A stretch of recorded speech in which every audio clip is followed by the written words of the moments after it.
Hey guys, welcome back. Thank you for the shares, links, tweets, and comments. I appreciate it greatly. The team has asked us to check out the zombie density on test.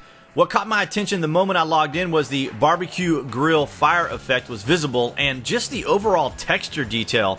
Objects in the games really stand out, and I found myself stopping and looking at the distinctive detail on the various structures, surfaces, and the environment.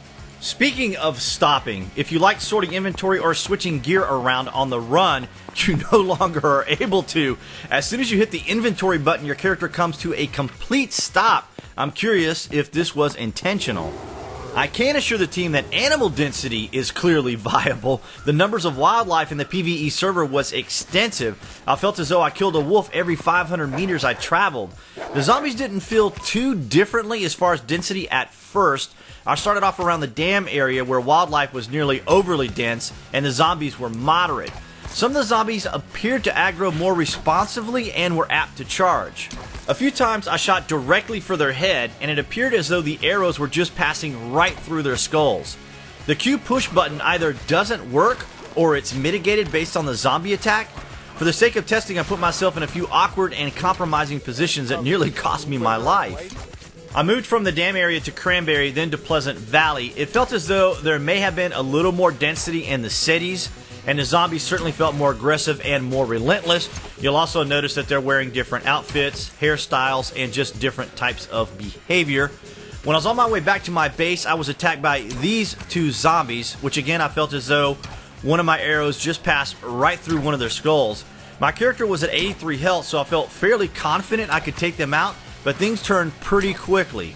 These particular zombies were a lot tougher and weren't going down easily, and then they were hitting me for 13 damage with minor bleeding. That 13 damage was taking its toll. The other zombie was working his way towards me, so I decided to bail. I knew if I tried to prep a bandage or health kit by hitting my inventory button, I'd come to a complete stop. So prepping wasn't an option. Switching to my AR wasn't one either because I didn't have that much ammo. And no sooner was I getting away from the zombies, along comes a wolf. Sadly, there wasn't any fences, rails, or shelter I could take refuge in, and the wolf finished me off. Where and when I noticed a lot more zombies was when I was a fresh spawn running to my corpse, especially at Misty Loop. Thankfully, I was able to recover my loot, so overall, the zombies do feel a lot more aggressive, the runners follow you longer in pursuit, and the damage along with bleeding will cause you to carefully work out your strategy and choice of weapons, as I clearly outlined just with the bow and melee.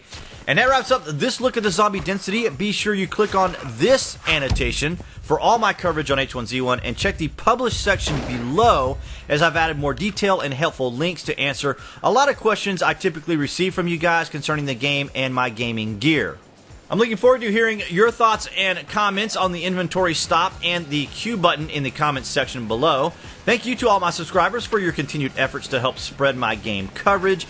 If you're new to my channel or a frequent visitor, go ahead and hit that subscribe button so you'll have all the latest news and information from Daybreak and H1Z1.